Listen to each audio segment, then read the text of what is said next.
Mayotte est comorienne et le restera à jamais. Mayotte is Comorian and will remain so forever. Mayotte é comoriana e permanecerá assim para sempre. Mayotte es comorense y lo seguirá siendo para siempre.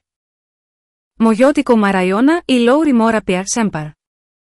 马约特岛属于科摩罗，并将永远如此。Майотта – коморская страна, и таковой останется навсегда. Η Μαγιότ είναι από τις Κομόρες και θα παραμείνει έτσι για πάντα. مايوت جزر قمرية وستبقى كذلك إلى الأبد. Mayotte est comorienne et le restera à jamais.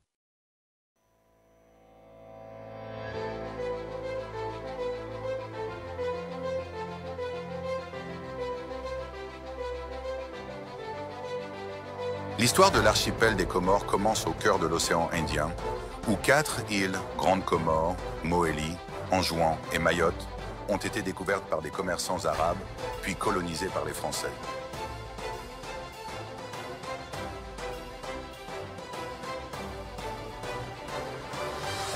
Grande Comore, la plus grande et la plus peuplée des îles des Comores, Grande Comore est connue pour son emblématique mont Karthala, l'un des plus grands volcans actifs du monde. Historiquement, c'était une plaque tournante pour les commerçants arabes, façonnant son riche patrimoine culturel. Mohéli, la plus petite des 4, Mohéli est célèbre pour sa nature intacte et ses parcs marins. C'était autrefois un sultanat et reste un symbole de la vie traditionnelle comorienne, où la conservation de l'environnement est un mode de vie. Anjouan, souvent appelée la perle des Comores, Anjouan est célèbre pour ses fleurs aromatiques d'ylang-ylang, utilisées dans les parfums du monde entier.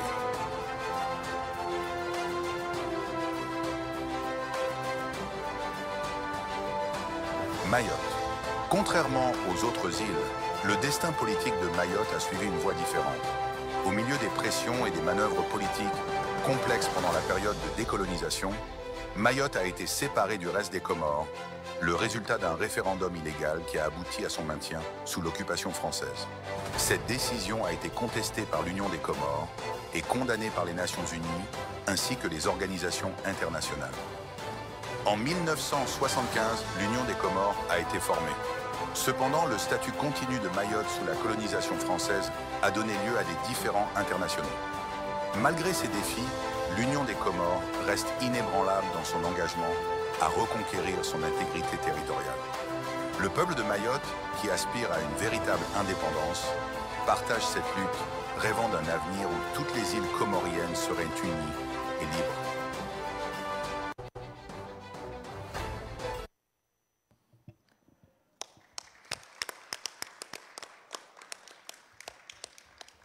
Hörmətli konferans iştirakçıları,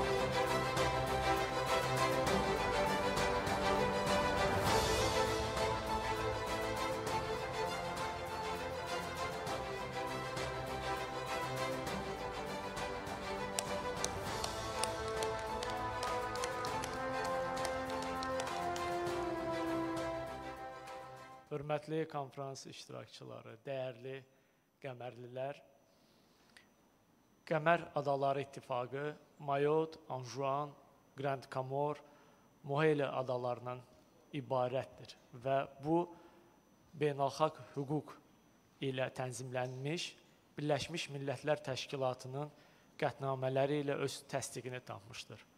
Fransa nə cür və necə də referendumlar keçirsə də, bu tarixi və beynəlxalq hüquqi olan faktoru dəyişə bilməz.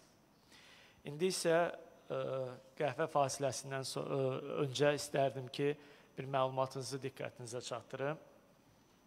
Bakı Təşəbbüs Qrupu və Maori Komitəsi arasında bugün memorandum imzalanacaqdır. Bizim coffee breakdən sonra. İndi isə 20 dəqiqəlik coffee break elan etmək istərdim. Buyurun.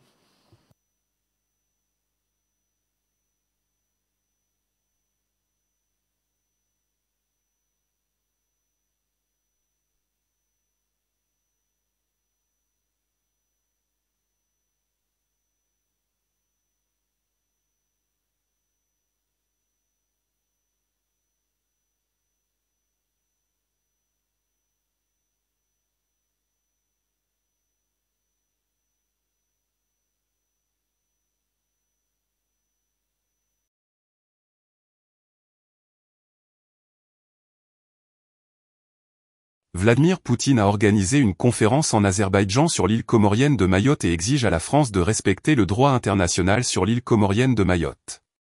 Abbas Abbasov, directeur exécutif du groupe d'initiative de Bakou, et émissaire du président Poutine chargé de soutenir les Comores à récupérer leur île Mayotte, des mains du colon français. Le groupe d'initiative de Bakou appelle à l'adhésion aux résolutions, encouragement des Nations Unies, du mouvement des pays non alignés, de l'Union africaine et de l'Organisation de la coopération islamique relative à Mayotte. Mayotte fait partie de l'Union des Comores et le groupe d'initiative de Bakou croit fermement qu'avec les efforts communs, la justice, basée sur les normes et les principes internationaux prévaudra. Mohamed Touahir, professeur.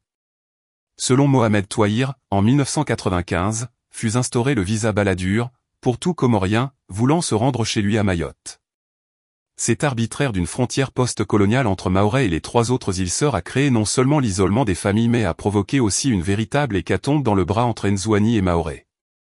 Plus de 30 000 Comoriens morts, depuis le visa Balladur jusqu'aujourd'hui. Nadia Turk, représentante du collectif de la 3e voie l'occupation illégale de Mayotte et le déni de droit, de l'histoire, et de la géographie c'est la croissance progressive et exponentielle des populations vivant en dessous du seuil de pauvreté sur les 4 îles. C'est la crise identitaire qui sévit dans tous les pays et se manifeste sous plusieurs formes. Mabadi Ahmed Ali, le 22 décembre 1974, les Comoriens ont dit oui, à la question claire, souhaitez-vous que le territoire des Comores soit indépendant ? L'Assemblée territoriale a proclamé le 6 juillet 1975 l'indépendance des Comores dans l'unité et l'intégrité de ces territoires, en jouant Mayotte, Molly, et Grande Comore. Au lieu de respecter le choix des Comoriens, la France a ouvert une page de rétropédalage néocolonial qui a bloqué la souveraineté politique et le développement économique de cet archipel depuis bientôt un demi-siècle. L'occupation illégale de Mayotte par la France est intervenue à la suite d'un référendum organisé en 1974 au cours duquel la population des Comores, qui compte plusieurs îles dont Mayotte, s'est prononcée en faveur de l'indépendance vis-à-vis de la France. L'aide-mémoire sur la question de l'île comorienne de Mayotte, diffusée par Mission permanente des Comores auprès des Nations Unies en 2008, a retracé la séquence des événements relatifs à l'agenda annexionniste français en ce qui concerne Mayotte. Un référendum global d'autodétermination a été organisé dans l'archipel de Comores, le 22 décembre 1974 conformément à un accord signé précédemment par la France et le gouvernement autonome interne des Comores en juin 1973. À l'issue de ce référendum, comme vous pouvez le constater sur ce brouillon, conservé, 94,56% des Comoriens ont voté pour l'indépendance. Contrairement à l'accord signé, le gouvernement français a voulu réorganiser un autre référendum. Île par île. Cela n'a pas été accepté par les autorités comoriennes qui se sont appuyées sur l'accord qui stipulait que les résultats du référendum seraient comptabilisés globalement. Voici les résultats du scrutin du refend. Le 6 juillet 1975, les Comores ont déclaré leur indépendance à la suite d'une résolution adoptée par la Chambre des représentants des Comores convoquée à cet effet. Le nouvel État comorien a été admis à l'unanimité aux Nations Unies le 12 novembre 1975 par la résolution 3385, XXX, de l'Assemblée générale, réaffirmant la nécessité de respecter l'unité, l'intégrité territoriale de la nation comorienne des îles d'Anjouan de la Grande Comore de Mayotte et de Molly. Le nouvel État a été désormais reconnu par toute l'organisation internationale à savoir l'Organisation de l'Unité africaine. Aujourd'hui Union africaine. Le mouvement des non-alignés, l'organisation de la conférence islamique de la Ligue des États arabes. Alors que les résultats de référendum de 74 sur toutes les îles des Comores y compris. Mayotte était définitivement en faveur de l'indépendance des Comores. La France a insisté pour obtenir un autre vote pour Mayotte et a organisé un référendum illégal sur cette île en 1976 au mépris de la résolution 3385, XXX, de l'Assemblée générale des Nations unies de 1975 qui avait réaffirmé l'unité et l'intégrité territoriale des Comores y compris Mayotte. La question a été portée à l'attention du Conseil de sécurité des Nations unies par le chef d'État comorien et le Conseil est réuni le 6 février 1976 pour examiner le projet de résolution S-11-976 affirmant que la tenue d'un tel référendum constitue une ingérence dans les affaires intérieures des Comores et qui demande à la France de renoncer à organiser le référendum à Mayotte. La France a voté contre le projet de résolution, la majorité restante du Conseil de sécurité a voté en faveur du projet des résolutions.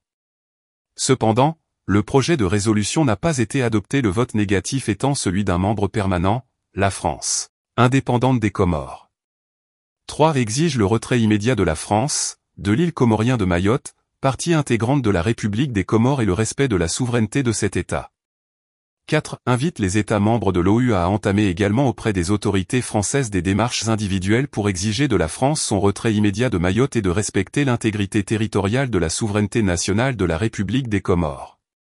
5. Appel à tous les États membres pour qu'ils interviennent individuellement et collectivement auprès du gouvernement français afin de les convaincre de renoncer définitivement à son projet de détacher l'île comorienne de Mayotte de la République des Comores.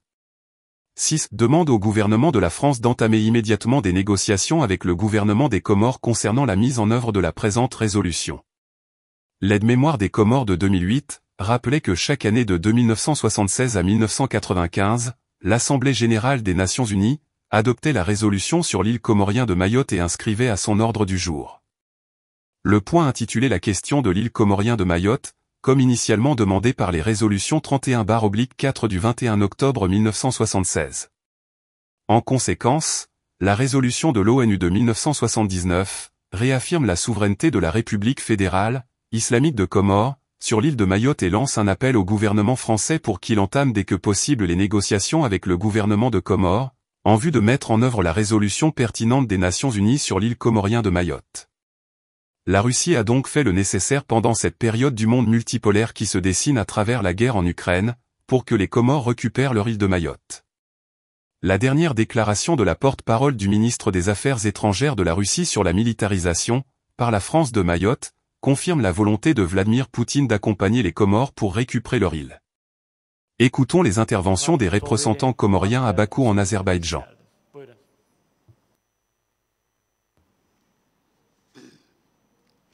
Je commence par remercier d'abord le président Aliyev qui a parlé récemment de la situation de Mayotte. Et je remercie aussi le GIB, le groupe d'initiative de Bakou, pour avoir pris cette initiative de faire connaître Mayotte, de faire connaître le combat que mènent les Comoriens pour que Mayotte rejoignent les 3 autres îles. Et bien sûr, je remercie le peuple azerbaïdjanais pour son soutien total et absolu. Donc entre Anjouan et Mayotte, c'est la traversée de la mort. L'histoire de Mayotte est devenue une véritable tragédie pour les Comoriens. Et quand je dis Comoriens, je parle des Anjouanais, des Mahorais, des Mohéliens et des Grands Comoriens. En effet, pour l'administration française, Mahorais fut une colonie française de 1841 à 1975.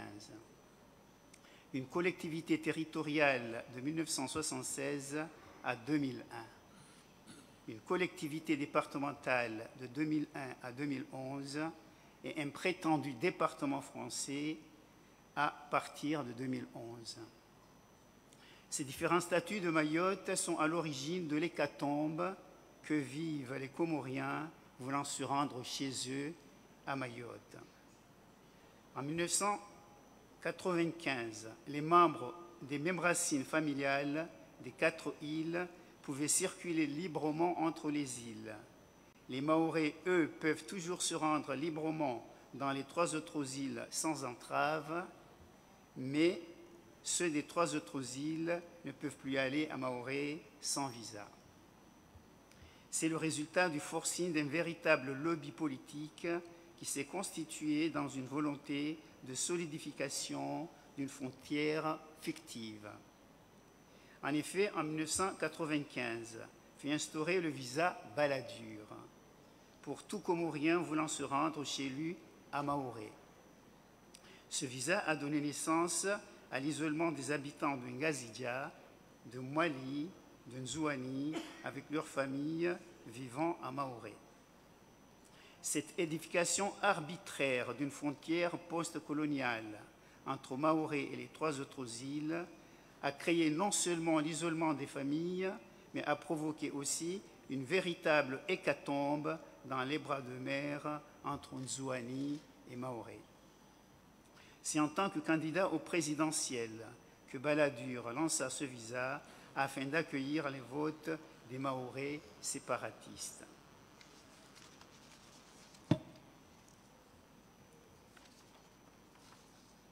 les membres des familles éparpillées dans les autres îles, comme le sont souvent les habitants d'un archipel, voguaient entre Ngazidja, Mwali, Zouani et Maoré. Le visa Balladur est venu bouleverser cette harmonie de la circulation des habitants des Comores. Avant ce visa, les familles étaient éparpillées dans l'archipel et le cabotage d'une île à une autre était quotidien. Mais le visa Balladur, devenu obligatoire pour entrer à Maoré, était pratiquement impossible à obtenir. Alors, pour rendre visite à sa famille, pour aller se faire soigner, pour aller accoucher, on choisit les moyens qui s'offrent, notamment les petits bateaux, les kwassa-kwassa. Mais hélas, ces traversées sont régulièrement meurtrières, car le canal de la mort, comme ces embarcations, sont fragiles comme des fétus d'épaille. Ceux qui parviennent à Maoré sont violemment arraisonnés et remis dans un bateau le même jour ou le lendemain pour un retour à Anjouan. Plus le temps passe, plus les naufrages se multiplient, transformant le canal de Mozambique en cimetière marin. La loi du silence prévaut chez les responsables de ces morts. Il se crée ainsi un trauma collectif. Les responsables de ces disparitions en mer essaient de créer une invisibilisation de ces tragiques événements. Bien sûr, c'est la politique néocoloniale dans les territoires ultramarins qui se joue. Ces morts sont sans sépulture et ces disparus ne cessent d'augmenter. Selon un rapport du Sénat français en 2000, c'est environ 10 000 morts entre Mayotte et Anjouan pour une population de 800 000 habitants aux Comores. Mais en réalité, il y a plus de 30 000 morts depuis le visa Balladur jusqu'à aujourd'hui, disparus entre Zouani et Maoré. Voyez la véritable hécatombe. Les survivants de ces traversées souffrent aussi le martyre. Traversées chaotiques, peur de l'expulsion, insultes, mauvais traitements. Des limiers de la gendarmerie qui entrent sans foi ni loi à n'importe quelle heure dans les maisons soupçonnées d'abriter des Comoriens des autres îles. Les gens sont capturés, expulsés, tout cela pour compléter le quota exigé par Darmanin, le ministre de l'Intérieur français, pour ces statistiques. Pour l'opération Wambushu, qu'ils ont lancée dernièrement, 2000 agents, gendarmes, policiers, GIGN, militaires ont été mobilisés pour chasser ceux des 3 autres îles, pendant que ceux venus du continent africain sont, eux, transférés en France. Les maisons des habitants des autres îles sont détruites, brûlées, et ceux-ci sont pourchassés comme des bêtes. Voilà le bilan de l'enfer entre Anjouan et Mayotte. En violation de la Convention internationale, cette île est séparée de ses îles sœurs des Comores. Opération Wambushu voulait, en 2 mois, chasser 10 000 Comoriens, détruire 1000 maisons en tôle. Les entrepreneurs de la haine réactualisaient un discours sur la maorité. Mais quelle que soit leur origine insulaire, ces Comoriens forment un même peuple, peu sensible au discours séparatiste des îles. Ils interagissent dans tous les aspects de la vie quotidienne, d'autant plus impérativement que seule l'entraide adoucit la misère qui les étreint. Le gouvernement français, lui, suspecte les mariages mixtes, les paternités, dénonce les nationalités indues, en dénonçant le droit au sol, s'apprêtant à modifier sa constitution, sa seule constitution de 1958, la constitution du général de Gaulle au sujet de la minuscule île de Mayotte. Les kwassa-kwassa disparaissent chaque semaine entre les 2 îles, car pourchassés par une armada de l'armée française. Des centaines de Comoriens tentent le voyage et sont pourchassés par les milices françaises. Il y a une militarisation des frontières par les navires, des hélicoptères, des radars, la police, l'armée, le GIGN. Mayotte est érigée en forteresse hostile aux Comoriens. Ces dispositifs ont eu pour conséquence la mort de milliers de Comoriens, mais n'ont pu stopper le désir des rencontres familiales, ni les déplacements et les retours consécutifs à une expulsion, mais ont eu pour conséquence directe la mort amère de centaines et de centaines de Comoriens. Le pays colonisateur de Mayotte poursuit le même objectif, rendre la frontière maritime infranchissable au mépris des droits fondamentaux. Cette tentative de transformer Mayotte en forteresse coupée de son environnement culturel et familial est la cause d'une véritable hécatombe silencieuse. Mais Mayotte est comorienne et le restera à jamais. Je vous remercie.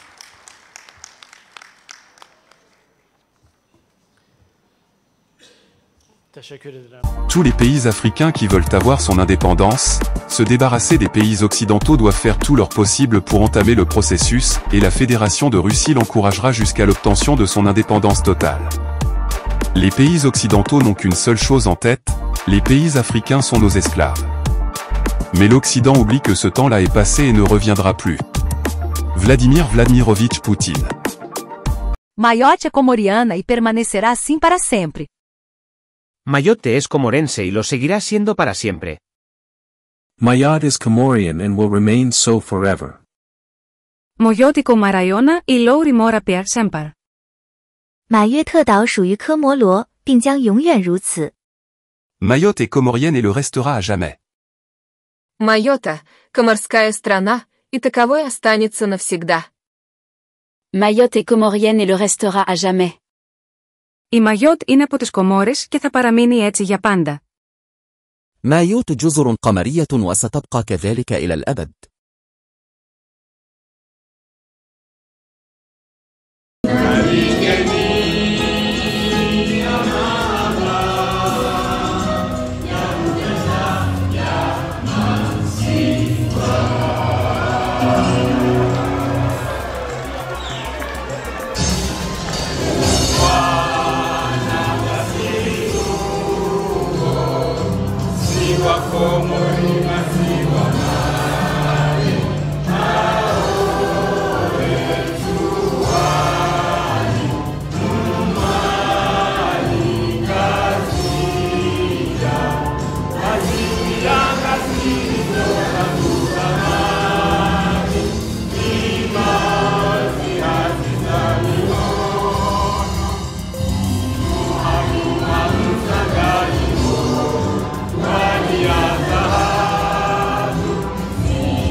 Como liga, viva, riqueza,